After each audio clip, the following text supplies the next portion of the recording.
C'est donc ce désir très fort de marier l'image au son, selon donc l'avis donc de notre cher ami David Lynch. Et pour ce jour, nous allons vous offrir, mesdames et messieurs, fidèles de l'apéro de Géné, une des grandes figures de proue du cinéma africain. Elle sera des nôtres quand il sera temps pour nous de la recevoir dans tranche de vie. Et également, au cours de cette belle aventure, il y aura notre traditionnel, en tout cas, échange autour de notre thème du jour qui Adèle va se faire le plaisir de vous proposer dans un court instant. Quant à Sandrine Konaté, elle va se charger donc de nous parler du sujet qu'elle abordera dans Carte Blanche. Et c'est elle qui jouera avec notre invité pour ce numéro, puisque la spécialiste du jeu sera donc absente pour cette aventure. Nous espérons la retrouver, Inch'Allah, demain pour nous accompagner afin que nous puissions aller ensemble pour la fin de semaine. Et notre cher ami Ziediara, lui, il est au bout de la table comme toujours. L'œil de la cité, il est bien installé. Bonjour monsieur Ziediara. Bonjour Jackie, sacré Jackie. Comment tu vas? Alhamdulillah, ça va très bien. Adèle, c'est bon? Oui, mon client, c'est bon. Très bien. Belle chemise. J'adore. J'adore ta chemise. Jackie. Ouais. Et Sandrine alors? Regardez. Sandrine, c'est bon? Ah ouais? Voilà, tu as quel problème? Ben, je sais pas, je te jure. Je suis perturbé. perturbé. C'est Sandrine C'est sa chemise. Non, c'est pas ça en fait. C'est Adia. Non, Adèle est tellement resplendissante que ça Adia m'oublie. Adèle. Elle s'en va, elle va à la mer. Ouais, oui. Ah ouais? Quand les autres vont rentrer là, moi, Elle va aller. Tu vas décoller. Aïe, aïe, aïe. Je vais t'accompagner. On va faire le Hajj ensemble.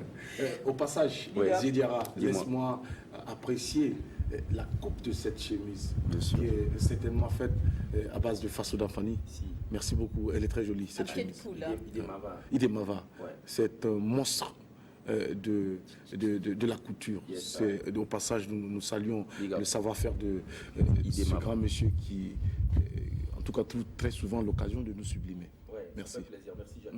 Alors, sans transition, je vais lancer mon big up là, mon fameux big up là. D'accord. Alors, big up à tous les Burkinabés d'ici et d'ailleurs. One love, peace and love, peace and unity. Adèle, on y va ensemble. Merci beaucoup. Alors, Ziediara, la cité va aborder quelle question aujourd'hui? Bah, Jackie a une fois de plus encore l'œil de la cité a jeté donc son regard sur les caniveaux de Ouaga. Alors, tu sais, nous sommes en saison de pluie. La saison de pluie s'installe. Donc, il était d'un bon temps pour nous d'interpeller l'autorité sur l'état de délabrement dans lequel se trouvent certains caniveaux de la ville de Ouagadougou. Et comme on le dit, la répétition est pédagogique. Alors, donc, il sera question pour nous de traiter de ce sujet-là aujourd'hui. Il sera donc question d'aborder ce sujet avec nos téléspectateurs aujourd'hui. Et quand le moment sera donc arrivé, on te permettra donc de nous proposer le développement de ce sujet, Inch'Allah. tout en espérant que ce serait bénéfique pour tout un chacun de nous et surtout pour tous ceux qui nous suivent en ce moment sur la télévision nationale de Burkina Faso. Et je rappelle donc que vous êtes bien en direct, c'est l'apéro, c'est du lundi au vendredi et nous nous retrouvons pour vous entretenir. Sandrine Konaté, et toi qui écris beaucoup, qu'est-ce que tu écris, Sandrine? Bonjour.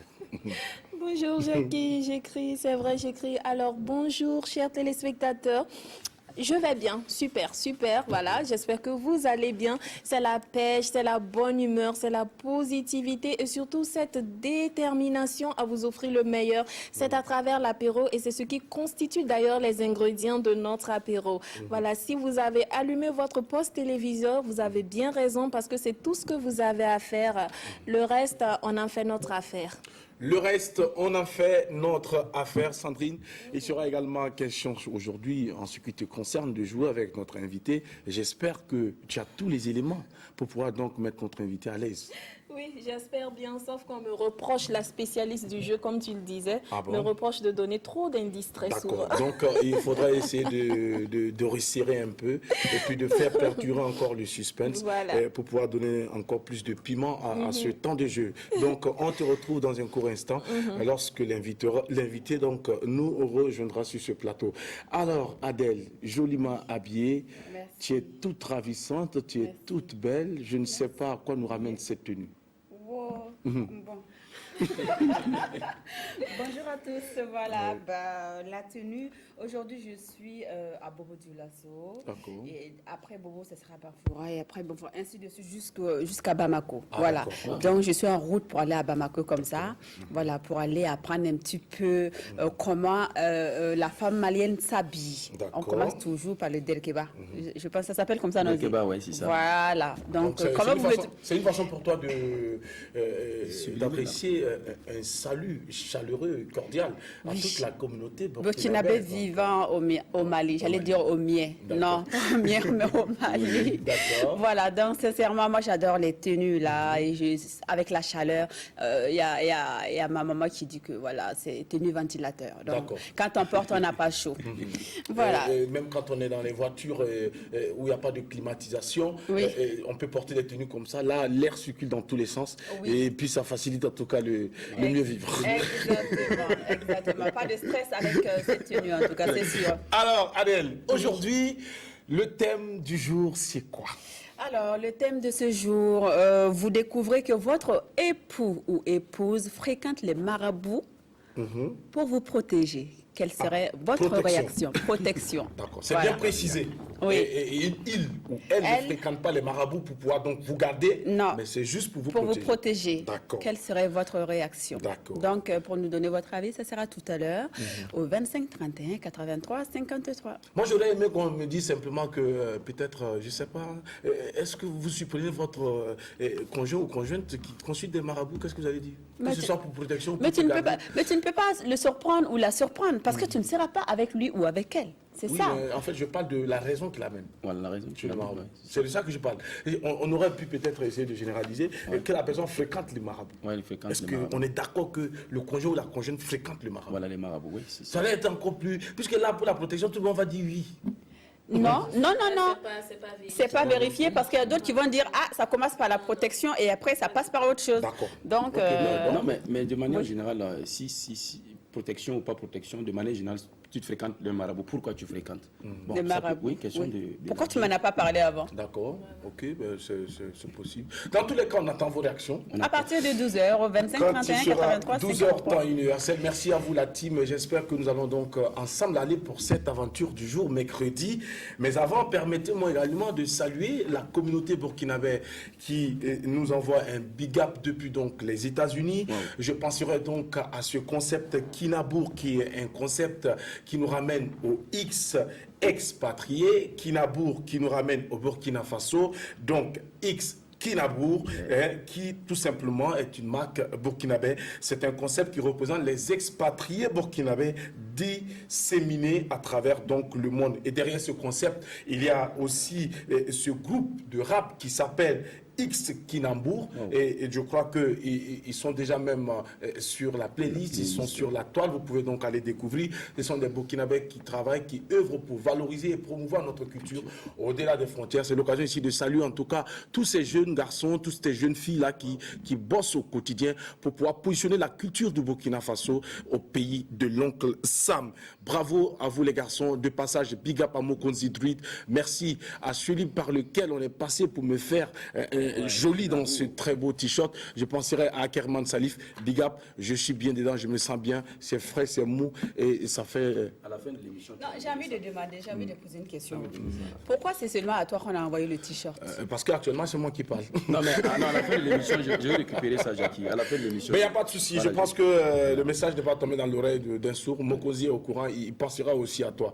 Il faut saluer ces jeunes garçons. Mokozi, que ce soit de la France, des États-Unis, de l'Allemagne, de l'Hollande, ils sont nombreux à nous suivre. Merci beaucoup pour la belle amitié que vous ne cessez de nous témoigner. Restez des nôtres. On vous installe avec notre calibassé musical et c'est avec Jonem, ce jeune garçon très talentueux. Il nous propose Ning Dossé. Bienvenue pour l'apéro.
C'est un jeune garçon qu'il faut beaucoup encourager. Moi, j'ai eu l'occasion quand même de le suivre dès les premiers pas artistiques.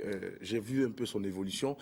C'est un jeune homme qui a compris qu'aujourd'hui, il faut mettre la barre haute pour pouvoir donc conquérir encore plus le cœur des mélomanes, qui de plus en plus deviennent très exigeants en matière de musique, ici au Burkina Faso et même partout ailleurs. C'est tout normal que ce jeune homme donc aille mettre les petits plats dans les grands pour nous offrir ce clip d'une très belle facture que nous prenons du plaisir à déguster et à partager avec vous sur les antennes de la télévision nationale de Burkina Faso. Je rappelle que c'est en exclusivité, rien que pour vous, téléspectateurs fidèles de l'apéro déjeuner. Et merci de nous rejoindre si vous venez de nous prendre en vol. Pour ceux qui ne manquent pas l'heure, eh bien, rassurez-vous, nous allons vous offrir le meilleur. Sandrine Konaté vous l'a dit tout à l'heure. Pour le reste, on s'en charge. Alors, Zidiara, après ce magnifique clip, quel est le commentaire que l'on peut entendre venant de vous, un monsieur qui très souvent est proche des artistes et qui aime ce qu'ils font? Ben oui, qui aiment ce qu'ils font, oui. Et c'est quand c'est bien fait déjà. Parce que, oui, bien sûr, parce qu'il faut le dire, un artiste doit travailler à bien cuisiner ce qu'il fait, de sorte à ce que nous puissions voilà, bien manger et digérer ça, quoi, pour que ça soit passable. Voilà, mais d'ailleurs, la thématique me plaît très bien, la baraka. Le doigt, si tu n'as pas ça, tu ne peux pas faire quelque chose. D'autant plus que tu dois aller à l'aventure, ben, il faut la bénédiction de ses parents et de ses proches et pour pouvoir évoluer. Donc tout simplement, Jackie, le seul commentaire que je peux faire, c'est d'encourager ces gens d'artistes et les féliciter. Voilà. Dieu les accompagne, c'est tout. Et c'est la musique burkinabé qui gagne. C'est pas faux. C'est vrai qu'il est très recommandé d'aller donc prendre les bénédictions des parents ou des aînés ou des dévanciers avant d'entreprendre quoi que ce soit ou de pouvoir aller en voyage. C'est bien d'aller. Mais par moments, les parents également nous bénissent. Ils y vont. Ils reviennent aussi sans au moment où on ne les attend pas. Je vous raconte une anecdote au passage. Voilà un jeune homme de mon quartier qui, en tout cas, a manifesté cette volonté d'aller se chercher ailleurs parce que pour lui, l'Hexagone était l'Eldorado. Alors, il a su convaincre les parents qui ont mobilisé les ressources pour l'envoyer en Europe. Et arrivé, il a fait juste une semaine. Il rapplique et il dit que non, il fait très froid. Lui, il ne peut pas supporter la fraîcheur. Bon, je pense qu'après les bénédictions, il y aura les malédictions. Ça, c'est tout logique. Non, mais voilà, ça, c'est une situation. Il a été béni. Ouais, c'est ça. Il est parti. Ouais. Mais là, ce qu'il a vu là-bas, c'était pas simple. Il était obligé de revenir au bécail. Mais est-ce que vous pensez que ce garçon sera béni à nouveau? Non, mais c'est pas possible. Puisqu'il a ruiné tout le monde. Il a ruiné tout le monde. Voilà. Donc c'est pour dire à la jeunesse burkinabé, l'Hexagone ou l'extérieur n'est pas forcément l'Eldorado. Et je pense qu'il est important de conserver nos énergies, nos ressources et de pouvoir voir ce que nous pouvons apporter comme pierre à l'édifice de notre nation.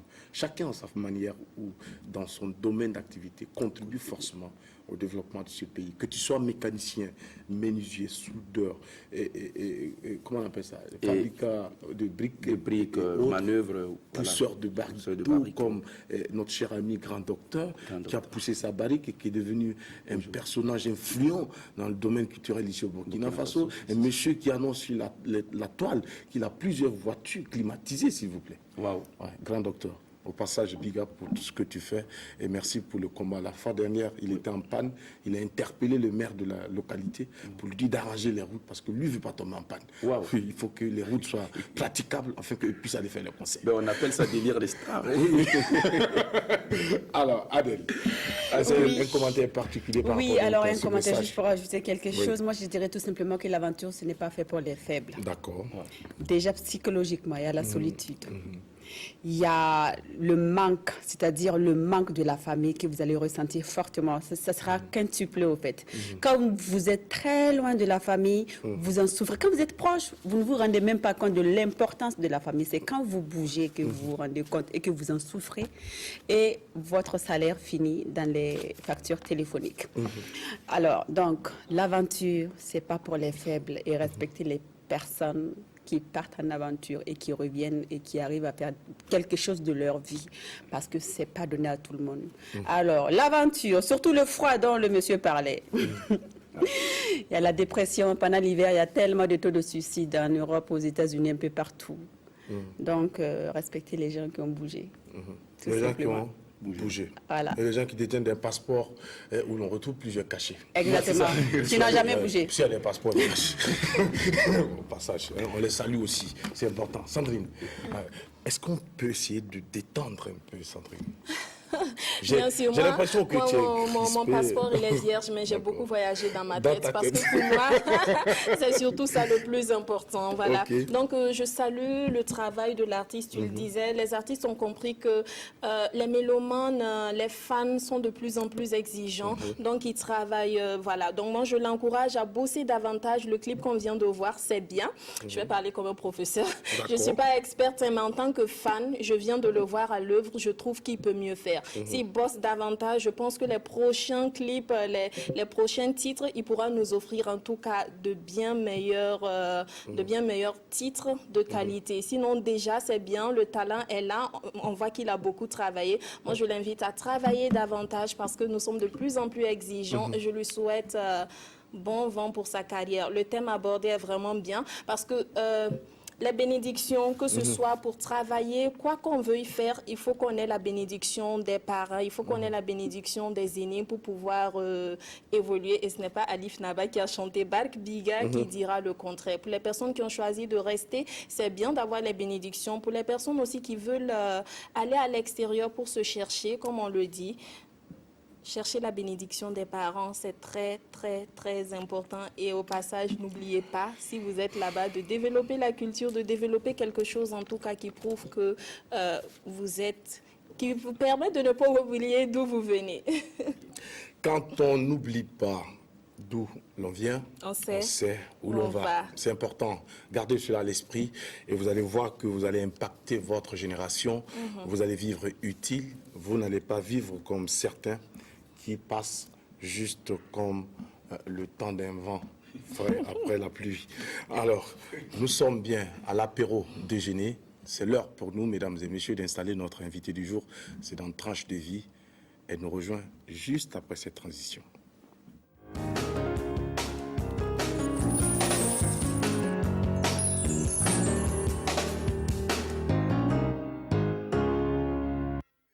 On parlait tout à l'heure des personnes qui voyagent, des personnes qui quittent leur pays d'origine pour aller à l'extérieur.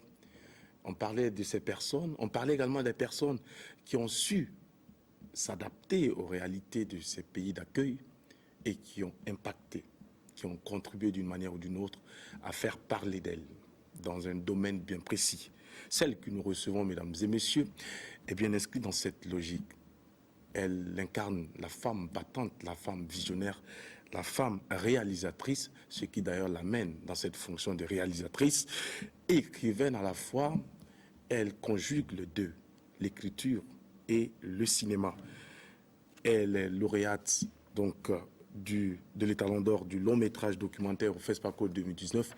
Elle était sur la toile du monde, nous l'avons appréciée, nous avons applaudi, nous avons beaucoup soutenu cette dame qui aujourd'hui nous fait l'honneur de nous rejoindre sur le plateau de l'apéro pour notre aventure. Et à côté de là, c'est également une qui s'est donnée à la réalisation donc, de magazines télé et radio, assistante réalisatrice de l'émission de télévision Kodo, magazine agricole diffusé à la télévision nationale de Burkina Faso depuis 2005, réalisatrice et présentatrice d'émissions radio pour la radio Gambidi en 2004. Nous avons l'honneur de recevoir pour vous, pour cette aventure, celle que j'ai nommée Chloé Aïcha Boro et les Franco-Burkinabés. Bonjour et bienvenue parmi nous. Bonjour, merci de me recevoir. Ça nous fait plaisir, Aïcha. J'espère qu'on peut te tutoyer pour briser les barrières. Bien sûr. Merci beaucoup. Ça, c'est important parce que les gens qui acceptent ce genre de position sont des gens qui ont beaucoup voyagé. Et puisqu'en Europe, nous, on a eu la chance de voyager. Là-bas, nous, on ne dit pas les vous. C'est-à-dire, c'est dans les situations ou même dans les familles, papa et maman, les enfants tutoient les parents. Que dis-tu de ça, par exemple? Bah, moi, j'ai 3 enfants et mes enfants me tutoient. Et bien voilà. Et cela, c'était pour quelle raison? Pourquoi tu as autorisé, peut-être? Bah, Puisque tu viens de l'Afrique, tu connais également les valeurs de l'Afrique. Est-ce qu'en Afrique, tu tutoyais autrefois tes parents? Moi, j'ai toujours tutoyé ma mère, mais elle m'a éduquée comme ça aussi. Et de toute façon, moi, je pense que, et du coup, ça, je reviens à tout ce que vous disiez tout à l'heure sur le voyage, le fait de partir, de s'installer ailleurs, de prendre le risque. Je vous écoutais et ça m'a suscité une question. Est-ce qu'on se définit par son lieu de naissance ou est-ce qu'on se définit par les routes qu'on emprunte, en sachant que le lieu de naissance, nous ne l'avons pas choisi. C'est presque l'accident de notre vie. On tombe là, mais elle aurait pu tomber ailleurs, elle aurait pu tomber en Gambie ou je ne sais pas où. Je dis souvent, la phrase est peut-être un peu bateau, mais on tombe dans le ventre d'une femme et on aurait pu tomber dans le ventre d'une autre. Ouais. Mais pas dans le ventre d'un homme, au moins. Oui, non, je crois pas. Non. Ce serait plus compliqué. Je crois que la science est en train d'y travailler. Ah, d'accord. Donc, Ah bon. Ah si. Vivement que ce jour n'arrive pas. Je suis d'accord avec vous, mais ça nous ramène à la question de l'identité dont on parlait tout à l'heure. Est-ce que l'identité se définit par le lieu de naissance ou est-ce que l'identité se définit par les routes qu'on emprunte? Parce que les routes qu'on emprunte, finalement, c'est notre choix et c'est notre combat. Est-ce que ça ne nous définit pas plus, finalement, que le lieu de naissance qui n'est que l'accident de notre vie et qui n'est pas du tout ni un choix ni un combat? Je préfère les routes. Moi aussi. Voilà. Et donc... moi, effectivement, pour revenir donc à la première question, puisque j'ai répondu à une question que vous ne m'aviez pas posée encore, voilà, ben, moi j'ai toujours tutoyé ma mère et je pense que c'est tout simplement parce qu'une identité est au sein d'une culture, mais la culture bouge et l'identité bouge aussi. Et si avant, ici, tout le monde vous voyait, je pense que les choses, les curseurs bougent un peu, les lignes bougent et dans certaines familles, plus vite que d'autres, certainement. Ça ne veut pas dire que ça bouge ni dans le bon sens, ni dans le mauvais sens. Ce serait un jugement de valeur. Je ne me sens pas autorisée à porter le jugement de valeur, je porte juste un constat. Mais le constat est que dans certaines familles, les choses bougent petit à petit. Je ne sais pas si c'est bien ou mal, mais par exemple, aujourd'hui, au Burkina, il y a des familles où, au-delà de tutoyer ses parents, un enfant peut s'autoriser à dire à ses parents, quand le parent dit « va me chercher le gobelet », si l'enfant est plus près du gobelet que la maman, il peut dire « mais maman, tu es plus près que moi ». Ce qui est logique d'ailleurs. Alors que dans nos cultures africaines, ce serait presque pas accepté. Mais tout ça, pour moi, c'est des curseurs qui bougent. De plus en plus, les enfants ont plus d'espace qu'avant. C'est ce que je crois, en tout cas. C'est ce que je crois constater dans cette classe moyenne qui monte et qui se fait une place et qui apporte de nouvelles valeurs dans l'éducation des enfants. C'est ce que je crois constater. Je partage. En tout cas, cette opinion, je partage en tout cas cet avis. Et je ne sais pas si autour de la table, il y a peut-être quelqu'un qui partage aussi ou qui s'oppose. Moi, je partage. D'accord. Je partage aussi ce que tu disais tout à l'heure qu'en Europe, les enfants tutoient leurs parents. Ce n'est pas dans toutes les familles. Il y a des familles où les enfants vous voient. Chez les bourgeois, chez les aristocrates et autres. Non, ce n'est pas dans toutes les familles qu'on tutoie les parents. Et puis c'est une sorte de posture sociale là-bas. De dire, nous, on appartient à la classe bourgeoise, à la haute classe, comme vous dites. Donc, nous ne pouvons pas tutoyer, c'est pour le petit peuple. C'est carrément une posture. Ce n'est pas forcément signe de respect d'ailleurs là-bas, c'est signe d'appartenance à une certaine classe sociale. Exactement. Ce n'est pas faux. Aïcha Boro, voici l'occasion d'arriver pour moi d'adresser cette question parce que quand j'ai découvert cette phrase, je me demandais quand est-ce que j'allais avoir l'occasion d'avoir un acteur du monde du cinéma sur mon plateau parce que cette question j'avais envie de la poser, mais j'attendais de la poser sur un plateau. Alors, voici ce que l'auteur dit. Sacha Guitry, je ne sais pas si tu connais, mais il dit un acteur est un menteur autorisé, mais c'est un menteur. Toi, quelle est la compréhension que tu as de cette phrase? Alors, moi, je pense qu'en cinéma, comme en littérature d'ailleurs, nous racontons des histoires fausses qui sont vraies. D'accord. Vraies parce que de toute façon, dans les œuvres artistiques que nous proposons, c'est pas tellement le factuel qui importe. La vérité en tant que conformité n'a aucun intérêt. Par contre, la vérité en tant que ressenti, si vous lisez un livre, que l'auteur l'ait vécu ou pas, ou si vous regardez un film, Ce qui compte, c'est pas que l'histoire ait vraiment existé. Ce qui compte, c'est que cette histoire vous porte et vous amène à un endroit où vous reconnaissez, vous, vos propres émotions, vous vous reconnaissez dans l'histoire et vous vous reconnaissez dans quelque chose qui vous dépasse, mais qui fait résonance en vous. Ok. Donc, à partir de là, je pense que oui, effectivement, l'acteur est un menteur autorisé, mais qui dit, pour moi, dit la vérité, parce que c'est une vérité humaine qui saura toucher quelqu'un et dans laquelle quelqu'un saura se reconnaître. D'accord. Merci donc pour cet éclaircissement, parce que là, quand j'ai découvert cette phrase, je me suis dit, mais attends, il me faut quelqu'un de posé, quelqu'un d'expérimenté pour m'expliquer, parce que là, je n'arrivais pas à mieux comprendre. Je voyais les acteurs, je les regardais autrement depuis que j'ai vu, depuis que j'ai découvert cette phrase. Aujourd'hui, je pense que les choses sont bien claires, alors on doit faire avec. Et allons à présent découvrir de quoi est faite les journées ou la journée de Aïcha Boro. Quand tu te lèves le matin, qu'est-ce que tu fais? Qu'est-ce que Aïcha fait pour occuper ces journées? Alors, moi, je suis mère de famille, c'est une des composantes de mon identité. D'accord. Je suis cinéaste, je suis écrivaine, ce qui laisse pas la place à beaucoup d'autres choses, puisque j'ai 3 enfants en plus et que je les élève en France. C'est beaucoup plus prenant qu'ici. Il n'y a pas la petite cousine pour te donner le petit coup de main, il n'y a pas la tante, tu portes tout toute seule. En plus, je suis divorcée, moi, donc du coup, je porte vraiment mes enfants toute seule. D'accord. Donc, mes journées sont assez remplies. Je mets mes enfants à l'école. Je ne peux pas les laisser partir à pied. C'est pas, voilà. Et je reviens et je m'enferme. Et je ferme tous mes volets parce qu'il ne faut pas que la voisine vienne prendre un café, sinon je ne peux pas travailler puisque je travaille de chez moi et je suis obligée de me mettre une certaine rigueur. Donc, je m'enferme en général et puis j'écris. J'écris soit de la littérature, soit pour le cinéma. J'écris mes dossiers de films. Voilà, c'est pas... C'est assez banal finalement mes journées. Ça, c'est banal. Oui, j'élève mes enfants et j'écris. Tu t'y plais bien? Oui, c'est assez banal, mais c'est assez vertigineux finalement parce que je suis dans la création et que la création, ça porte toujours. Et que les choses qu'on écrit, on les vit quand on les écrit. On imagine des mondes. Il y a quelqu'un qui disait, l'artiste, il crée un monde. Donc, de ce point de vue, il est un dieu. Moi, je ne pense pas qu'on soit des dieux quand même. Il ne faut pas exagérer, mais... Non, Dieu avait petite idée. Oui, voilà. Ou alors, oui, la précision est quand même nécessaire. Oui. Mais en tout cas, on crée un monde et du coup, on est plein de choses différentes. D'accord. Voilà. Et dans ce sens-là, c'est peut-être banal, mais c'est assez vertigineux. Sandrine a envie de réagir tout de suite. Oui, Sandrine. J'ai envie de réagir, non, pas par rapport à sa vie de maman et tout ça, mais c'est par rapport au métier de cinéaste. Voilà, très souvent, on voit que de plus en plus, on parle de harcèlement dans le milieu, voilà. On a même des cas où des femmes ont osé témoigner qu'elles ont été victimes de harcèlement sexuel vis-à-vis de certains cinéastes ou acteurs, réalisateurs et tout ça. Quelle est votre appréciation de la situation? Parce que les avis sont partagés, même quand on prend certains acteurs du domaine. Il y en a qui disent que ce sont des femmes même ou les hommes, les victimes, qui très souvent provoquent ces situations. Qu'est-ce que vous en pensez? Alors, moi, je pense qu'on ne peut pas être manichéen, c'est-à-dire c'est pas les hommes coupables d'un côté et les femmes victimes d'un autre. Je pense que c'est de l'abus de pouvoir et quel que soit celui qui a le pouvoir. Si c'est la femme qui a le pouvoir, elle peut exercer l'abus de pouvoir et inversement. Mais il y a quand même un fait qui est que, bon, les lignes bougent, commencent à bouger, mais pas encore suffisamment. Mais il y a un fait, c'est que le cinéma reste quand même encore un milieu d'hommes.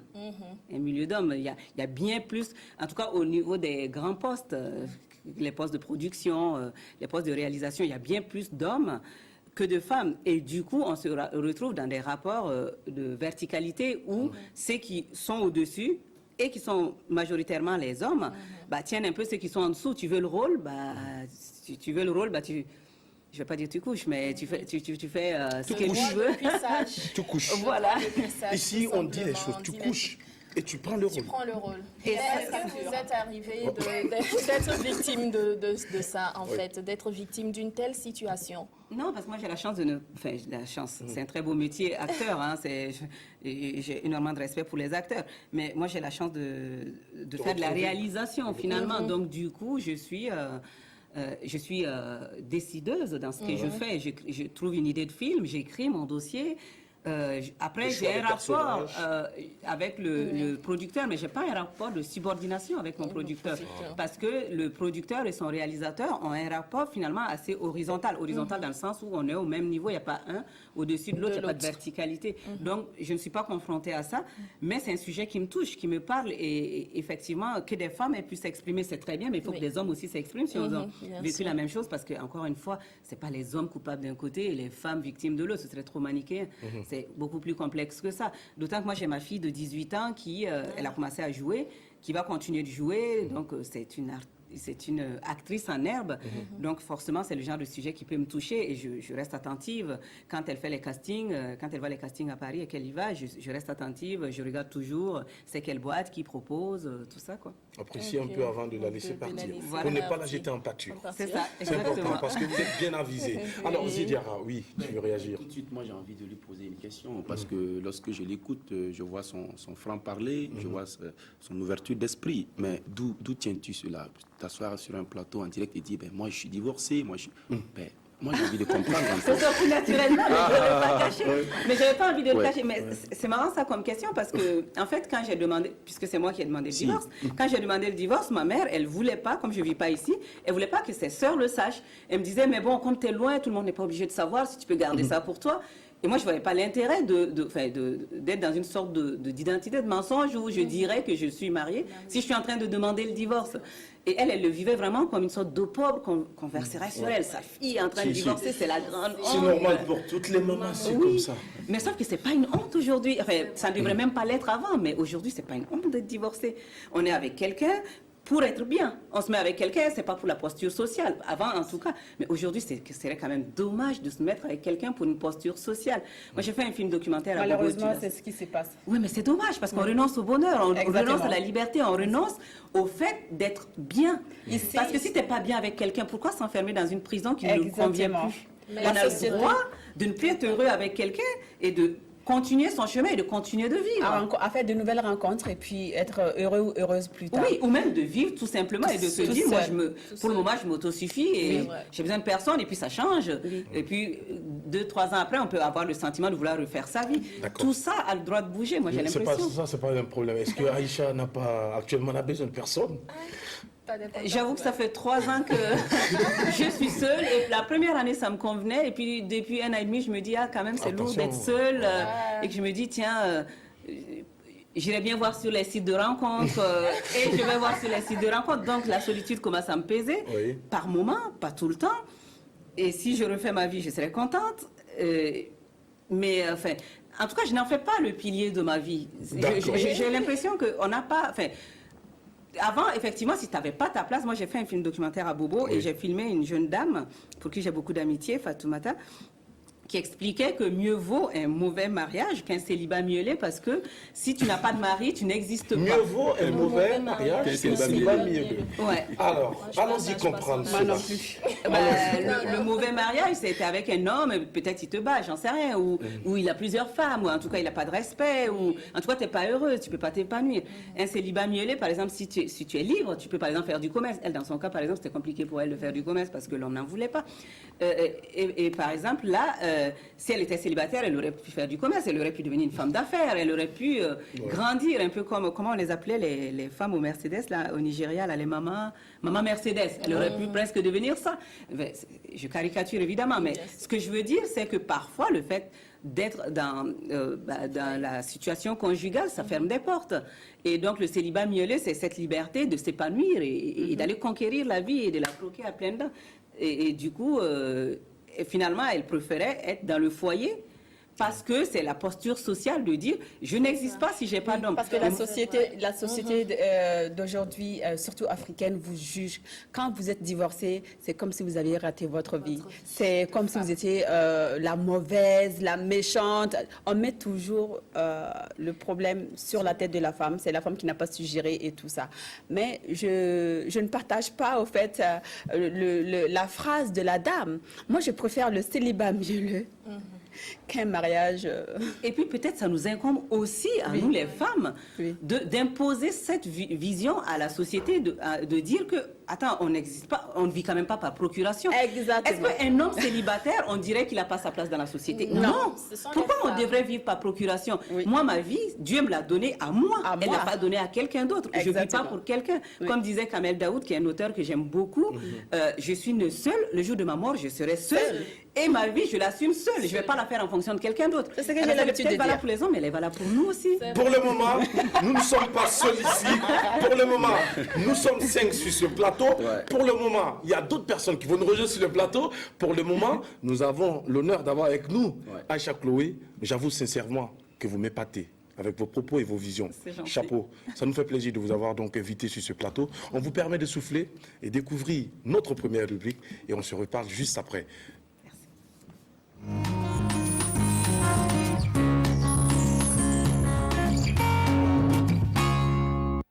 Bien, voilà, vous l'avez découvert, c'est carte blanche maintenant avec Sandrine Konaté. Voilà, ok, hier on a commencé une série, l'épisode sur les grands hommes d'Afrique. On a étudié un peu l'histoire de Thomas Sankara hier. Aujourd'hui, on va continuer avec celle de Patrice Lumumba, un autre grand homme qui a marqué son époque, qui a marqué l'histoire et qui continue de marquer son pays, qui marque l'Afrique et même le monde entier. Voilà, vous le connaissez forcément. Oui, ou du moins vous l'avez connu. Patrick, voilà, On a entendu parler, sinon on l'a Patrice pas connu, Lumumba, on a voilà, entendu parler. je veux dire connu à travers les écrits, Bien sûr. à travers ses citations et tout ça, voilà, et les vidéos. Moi, ce que j'aime, je partage avec vous, ce que j'aime quand je regarde ces vidéos. Est-ce que vous avez fait attention à son regard? Ah oui. Oui, son regard, il est... Non, Adèle. Il a un regard, je veux dire, de visionnaire, un regard perçant. Quand on regarde les photos, on se rend compte que c'est quelqu'un qui voyait très loin. C'est quelqu'un, en tout cas, qui voyait le futur de l'Afrique. Et ça s'est ressenti à travers son combat. Voilà, il faut noter qu'il est né en 1925 à Onaloa, territoire de Katako-Kombe, voilà l'actuelle République démocratique de Congo. Il va travailler comme employé de bureau dans une mine, dans une société minière et puis finalement journaliste. Il va découvrir l'homme en travaillant dans la société minière que son pays dispose d'énormes richesses naturelles et que la plupart du temps, ces richesses participent au développement de l'économie mondiale au détriment du développement de son propre pays, puisque les Belges à l'époque qui avaient colonisé la République démocratique du Congo n'intégraient pas les cadres congolais dans la prise de décision et dans la gestion de ces ressources minières. Alors, il va commencer son combat,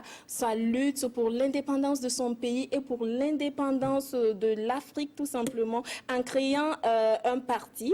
Il s'agit du mouvement national congolais et voilà, et il décrit l'objectif de ce parti, de ce mouvement comme étant, je cite, la liquidation du régime colonialiste et de l'exploitation de l'homme par l'homme. Voilà, il voulait que son pays soit vraiment indépendant et que les Congolais prennent les choses en main, que les Africains aussi prennent les choses en main et luttent pour avoir leur indépendance, décider d'eux-mêmes de ce qu'ils allaient faire de leur richesse et tout ça. Et voilà, Lumumba va appeler à la solidarité nationale et à la solidarité africaine, d'où ses propos. Je cite, voilà, tous ont compris que si le Congo meurt, toute l'Afrique bascule dans la nuit de la défaite et de la servitude. Voilà encore une fois la preuve vivante de l'unité africaine. Voilà la preuve concrète de cette unité sans laquelle nous ne pourrions faire face aux appétits monstrueux de l'impérialisme. Entre l'esclavage et la liberté, il n'y a pas de compromis. Et comme Thomas Sankara le disait, il faut lutter pour avoir sa liberté. Fin de citation, c'est ce que Patrice Lumumba, voilà, prônait, voilà, dans son combat. Malheureusement, il va devenir gênant.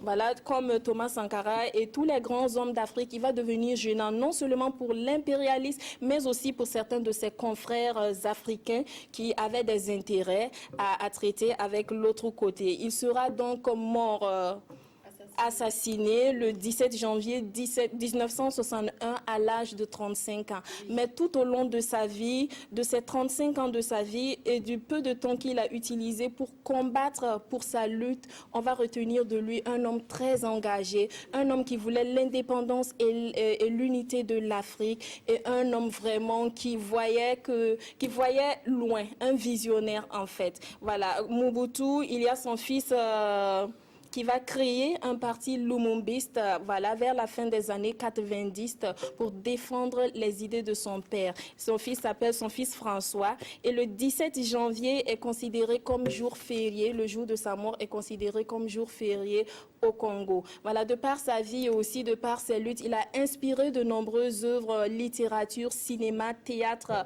Une saison au Congo d'Aimé Césaire qui a inspiré un peu de l'histoire de Lumumba et du Congo à cette époque. Il est aussi la musique, on a Youssoufa, Maître James et Tiken Jah Fakoly qui ont salué le combat de cet homme, qui ont salué sa vision. Et aujourd'hui, la jeunesse africaine a compris le combat de tous ces grands hommes et ils luttent en tout cas pour l'indépendance de l'Afrique en prenant exemple sur ces hommes qui ont marqué leur temps. Merci beaucoup, Sandrine Konaté, pour cette page d'histoire. Merci de nous avoir permis d'aller à la rencontre de l'histoire de cet homme, de ce personnage qui a marqué le monde entier. On en parle, on en a parlé et on continuera d'en parler. Ce sont des grands hommes qui ne meurent jamais. Ils restent immortels à travers donc les œuvres qu'ils ont posées. Merci beaucoup. Quand on parle de Patrice Lumumba, moi je vois en fait toujours les yeux de quand on était en train de le maltraiter. Le gars, il n'avait pas peur, il savait qu'il allait mourir. On le tabassait de partout, on tirait les cheveux et tout ça. Et le gars, il était serein. Parce qu'il savait ce qu'il avait déjà posé comme base et il savait qu'il y aura de la suite après. Merci beaucoup, Sandrine. Merci à Adèle pour l'apport. Et nous allons donc nous retourner à nouveau vers notre invité. Je crois savoir que Adèle également a des préoccupations, quelques questions. On a voyé écrit assez. Je ne sais pas à quelle sauce vous voulez donc manger Chloé. Mais avant,